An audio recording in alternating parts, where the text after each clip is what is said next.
dressed up for our date today. That's awesome. Yeah, I did too. you look beautiful. I've had this since I was maybe 15 or something. Like it's like an heirloom at this stage. It's held up. It's only missing the little string pulley system. But I bought it when I discovered obviously Dillinger back in the day on a whim. And I was just looking for new music and I was like, let's just buy stuff based off album covers, like like the G. I put on this record and I was like, what the fuck is going on here? I'd never heard anything like it. And it's Yeah. one of those records, man, that has like I'm sure you hear this a lot, but it fundamentally altered my trajectory in terms of what I was prepared to accept as music. I still listen to things now and love them and enjoy them and discover them that Yeah. predicated on that random discovery of calculating infinity. I'm telling you, after hearing what you're saying, after hearing stories like this, we formed in 97. We really didn't start clicking until 98, where we found our sound. But hearing these stories for almost 30 years, it's fucking wild because during our beginning, we were thinking how you're thinking, but like we're not trying to create a different sound. We're not like let's invent a new form of music. It's more like let's push what we could do and make these songs as insane as we can. The reaction that you said that you had when you first heard it, it never gets old. For any of us to hear that, there's a mix of confusion, interest. Some people are like, this is trash. That could split because someone could be like, this is trash, but then they circle back and they're like, this is kind of, I fucking like this. Or they can still hate it. But we just want people to think and just be on their toes and find some sort of uncomfortable form of like what you're listening to. You're like, what am I listening to? Like adjust the volume. Ugh. It doesn't get old to hear that. Not that I'm like, yeah, I hear that all the time, but it's so nice to hear that people understand what we put out. Yeah, man, I have to say at that point in my listening habits, I'd never encountered music that demanded I understand it. You know what I Mm-hmm. mean? And that was really alluring. And so today I thought you possibly are sick of hearing the same old questions about, oh, the band's back together. Oh, what about Greg? I'm sure you're getting all that stuff. So I would really, really like to talk about the record, front to back, if you would like. I'd love to Okay. go through. Whatever you want to talk about, I'm down. Man, I'd love to go through each track and just get your thoughts on them, like where you were at, what was going on. Like I know it was kind of it's a chaotic record and it was a chaotic time. When you read about it, you're like, fuck, so much crazy shit was going on with these guys. And also just out of personal interest, I have been wondering about these songs for a very long time, and I'd love to know about them. So, if you're cool to do that, I would love to Oh yeah. take it. So, I just want to set the context here because this always blows my fucking mind out of my ass. So, 1999, maybe you can shed some light on what was in the American waters here because I'm just going to list some of the records that came out in this sphere of Mm-hmm. music. And so we had Botch with We Are the Romans, but like already Yeah. I mean I saw those guys, they toured Australia for the first time earlier. Just recently. And it was I'd been waiting for that my whole life. It was insane. And then you had Coalesce dropping Revolution in just listening. Cave In did Until Your Heart Stops, which I was just Mm-hmm. banging the other day. That album fucking rips. Then you have Today Is the Day doing In the Eyes of God, which is so Mm-hmm. deeply oppressive that I don't actually like listening to it, even though the riffs are so. Yeah. Then you had Candiria, Process of Self-Development, Poison the Well dropped the opposite of December, and then even Converge snuck in the Y2K EP, which for my limited money, man, that has the best cover of The Cure's Disintegration I've ever heard. So I'm probably missing some, but that's just me taking a quick inventory of Yeah. the That's a record. good inventory. Those are all bands we've played with even prior to 1999. Wild. So I don't know if there was something in the water, but I definitely know that there's definitely a camaraderie amongst us when we were playing. Even if, like you mentioned, Coalesce, like the two records they put out before that Relapse record in '99 are fucking amazing. Oh, functioning Um, not patience. yeah, Yeah, shredded my brain. Cave In, just punch people in the mouth when Until Your Heart Stops came out. Converge, historically, that band has been around since the early '90s. They just crank out record after record that are great. But yeah, '99 was a good year for like a mutual release of all of us. We met and played with and toured with Botch in 1998, and this was before We Are the Romans came out. Just seeing like our contemporaries, all their albums coming out, the list you just said is was just insane. So it's like it was cool to be around, you know. So and I feel lucky, you know, that of that time period, which doesn't seem that long ago. It doesn't. You It know? doesn't. Like that's an interesting observation because I still listen to all of these records. Only today's the day when I'm feeling like I want to be harmed. Yeah, today's the day you have to. Today's the day is dark. You ever hear their stuff on Amphetamine Reptile? Like they have a song called Bugs that I was talking about with Ben, and that's Dillinger Ben. They're fucking dark. You got to be in a mood to listen to them. Yeah, they feel like the dirt under my fingernails comes to Yeah, life and claims yeah. it. Like Yeah, you need to go shower after you hear uh, one of their records. I've never really heard another band that makes me feel physically fettered before. Yeah, how amazing is that? That you So like sick. you could stir those emotions in people where it's just like it's pleasurable to listen to, but it makes you feel like so like Yeah, yeah. I love that. I feel I've got like the creeps at the moment. Yeah. Your context for this is different, I think, in hindsight because, and I mean, this is a huge question, but like, would you agree, or would you not, with the idea that you created mathcore with calculating infinity?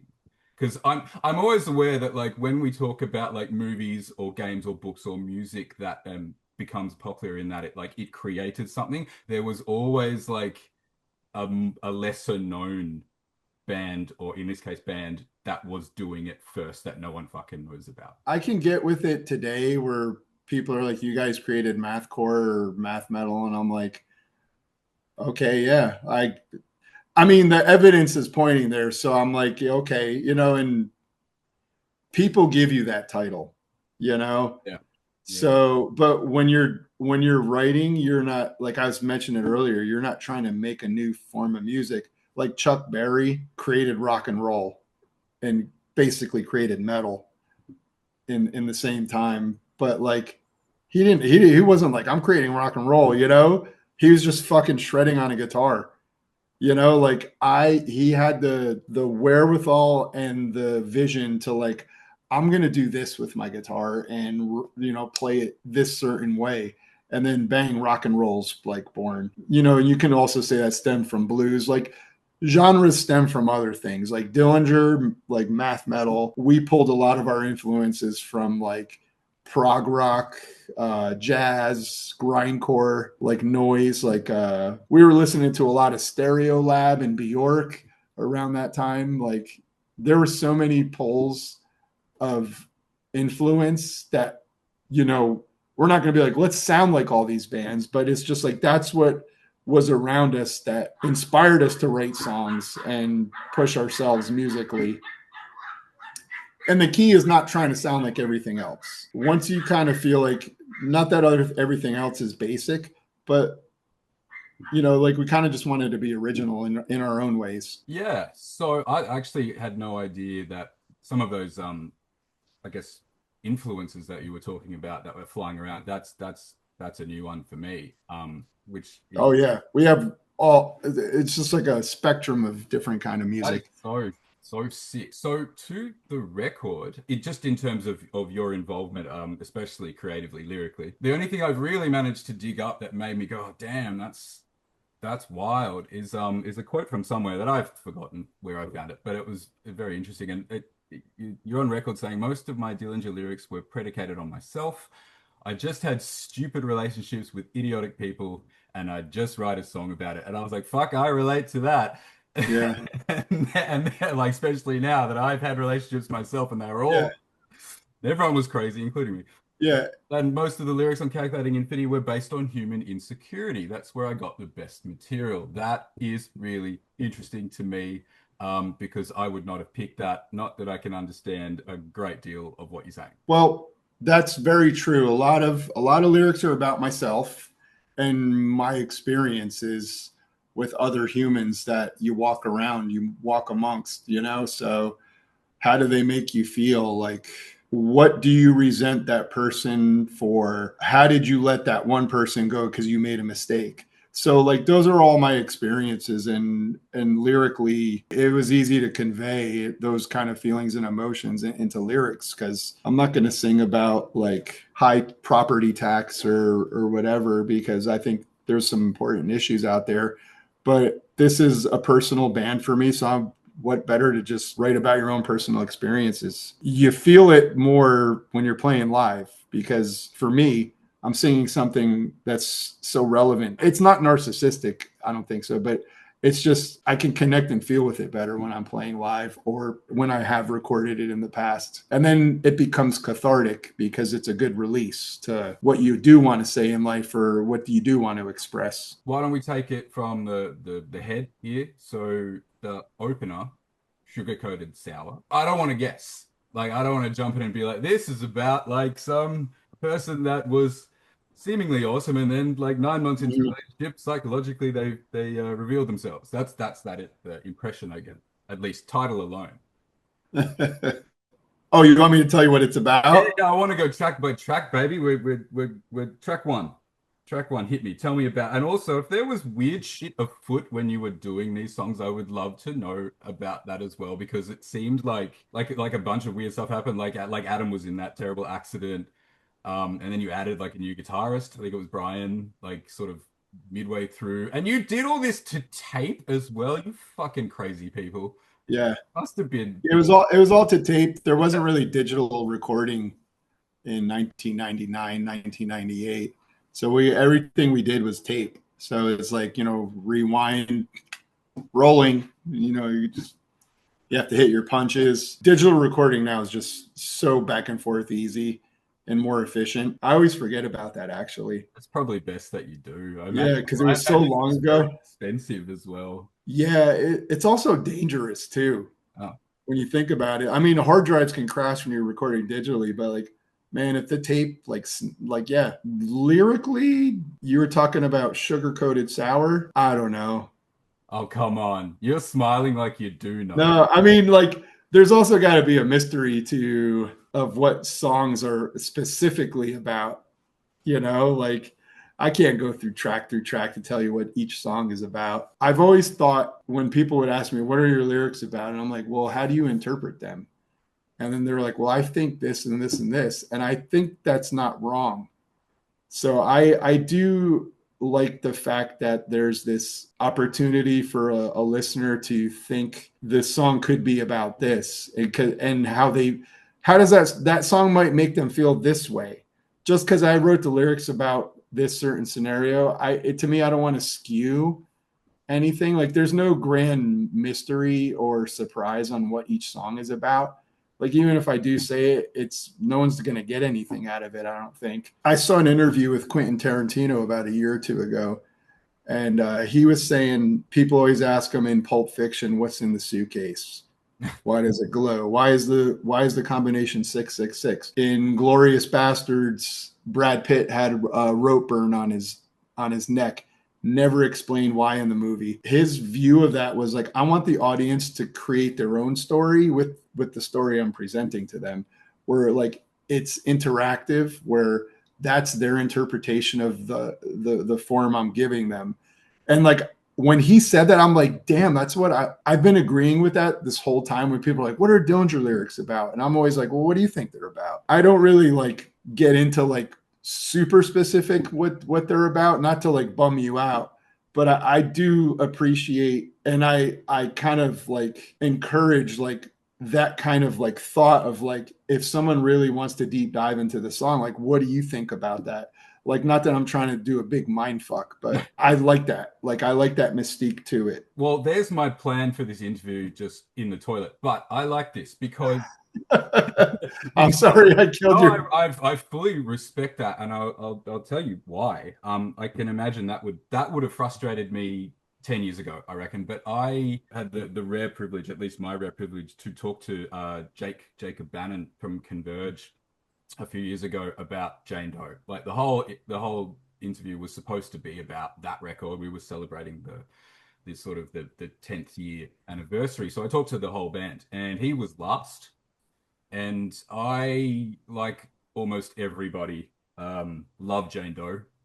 It means Mhm. that record means about as much to me as Yeah. calculating does, but it means more to me on like a very visceral, emotional level. Like you were saying, my response to that was deeply personal, and it was you can't really understand what he's saying, but what he was feeling came through remarkably. And I was just rubbing my little hands together. I'm like, yes, we're gonna finally talk to Jake. We're gonna ask him about everything, what everything means, la la la. And I did, and he gave me the same answer that you did.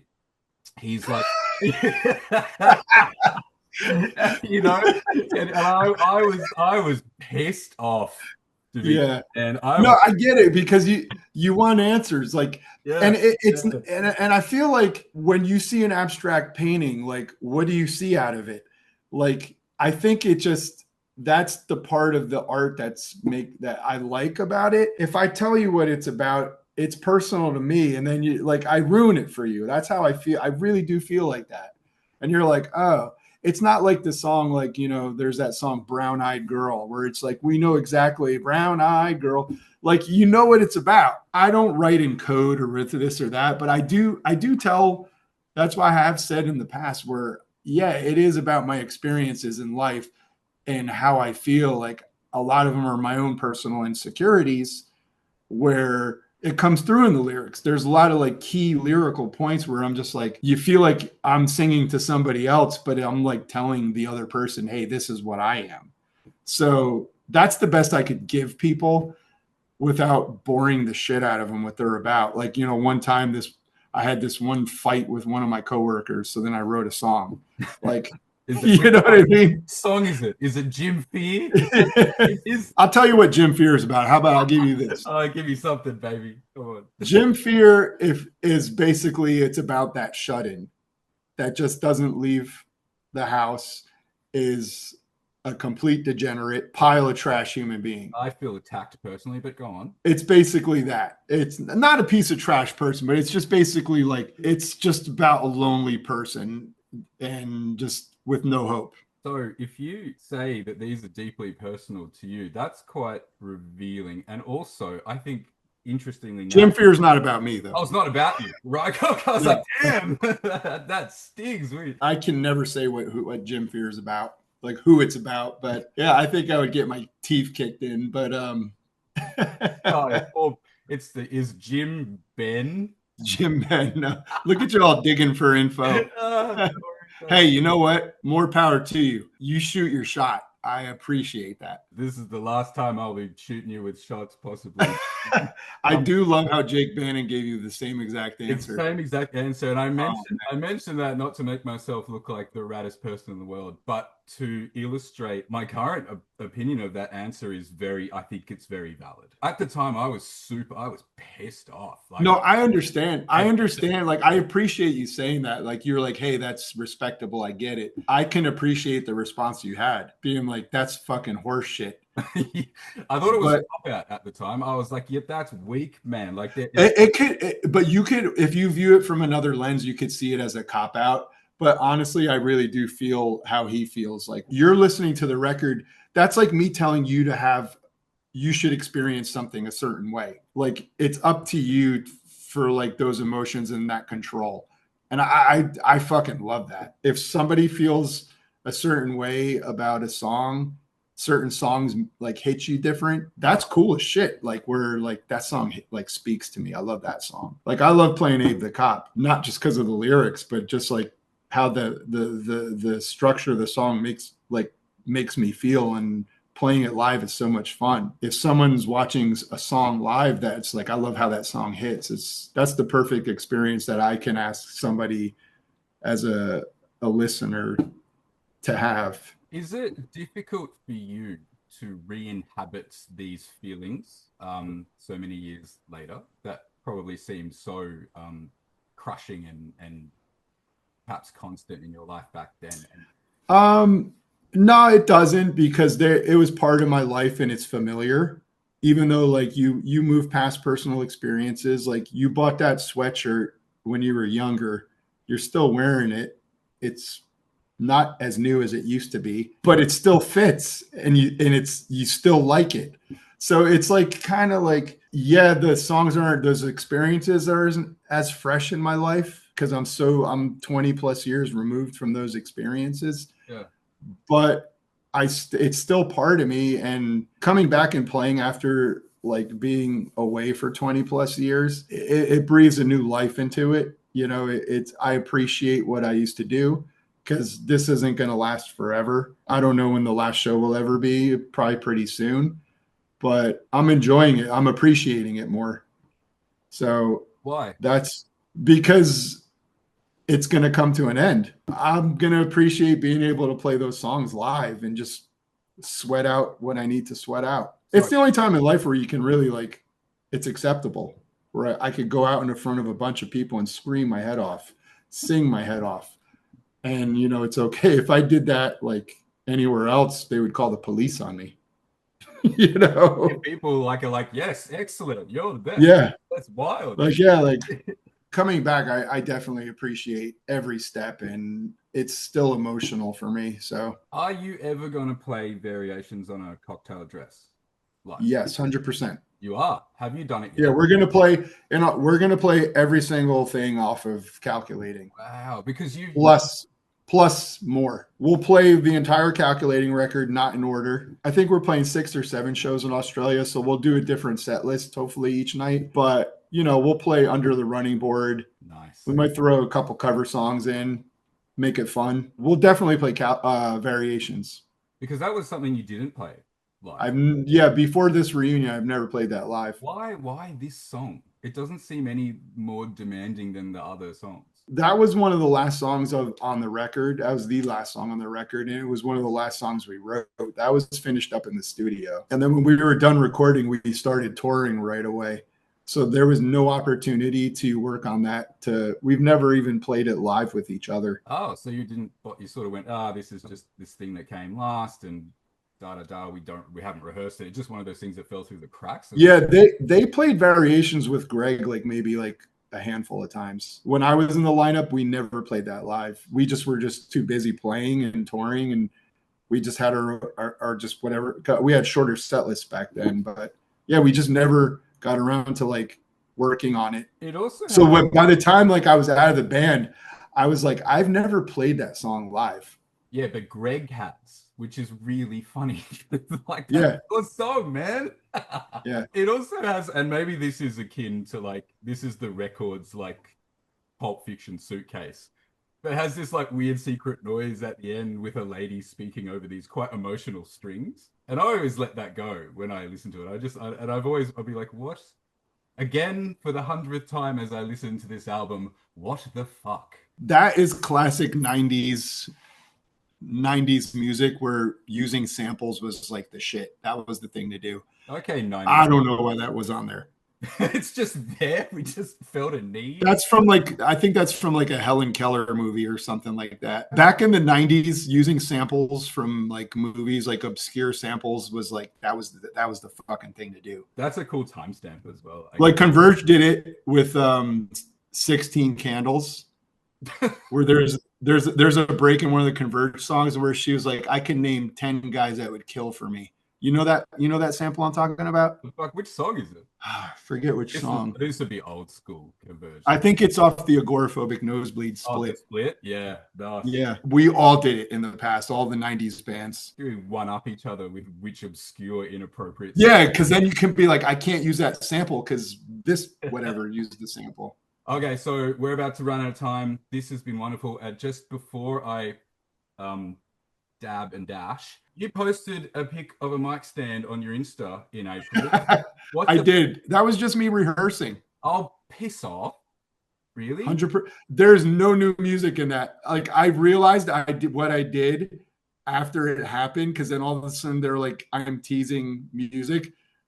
And I told the guys, I was like, hey man, because I rehearse by myself. I live in Seattle and everybody lives in on the East Coast. I have a studio space where I play my music through a PA and sing along to it. So if you listen to that clip, or if anyone paid attention, that's a clip. That's just like one of the in between songs in Calculating. That wasn't new music. Everyone's like, oh my God, new music. And I was like, that was just me rehearsing. I was like just taking a break filming that. Man, that started So shit. That started I shit. I'm apologizing to you and whoever else gives a shit. I'm sorry if you thought new music's coming out. That wasn't my I had intention. to ask. I think a lot of people wanted. Yeah, I was bored because I practice alone. So I was fucking bored. I didn't make that connection like, oh, I'm possibly teasing something. So I'm this, not that guy. yeah, okay, fine. I'm So, not I'm not a crafty like, hey guys, this is Dimitri from Dillinger. I'm not that guy. or are you playing like eight-dimensional chess with me right now? I don't know anymore. I'm not. I wish. Oh, cool, man. This has been wonderful for me. Thanks so much. It was an enjoyable fucking talk. So thank you for everything.